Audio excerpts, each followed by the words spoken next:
اسلام آباد سے نکلتے ہوئے بڑویا کے راستے جبری کوہالہ کی طرف جائیں تو وہاں سے راستے میں نتھیا گلی کی طرف جاتے ہوئے راستے میں اگر آپ کو ایک بہت ہی پیاری آبشار دیکھنے کو ملے گی، جو اتنی بڑی تو نہیں ہے لیکن بہت ہی خوبصورت ہے۔ یہ ہے وہ آبشار جو آپ کو دیکھنی چاہیے۔ اگر نتھیا گلی کے راستے جبری کوہالہ کے راستے پر جائیں گے تو آپ کو راستے میں یہ ملے گی، یہ دیکھنے لائق ہے۔ قدرت کے حسین مناظر دیکھتے ہوئے نتھیا گلی اور ارد گرد کے علاقوں کو اگر آپ ایکسپلور کریں تو آپ کو پتہ چلے گا کہ قدرت نے کتنا حسن ان علاقوں میں بخیر رکھا ہے۔ جگہ جگہ آپ کو نظارے ملیں گے، ہر جگہ پر آپ کو یہاں پر قدرت کی حسین کار فرمائیاں نظر آئیں گی۔ اگر آپ کو ان چیزوں میں ذرا بھی دلچسپی ہے تو میری ویڈیو کو لائک اور شیئر کیجئے اور بتائیے کہ ٹریول بلاگنگ کے لیے میں آپ کو کون سے علاقے میں لے کر چلوں۔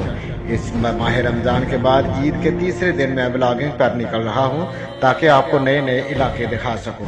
تو برائے مہربانی کمنٹ میں بتائیے گا۔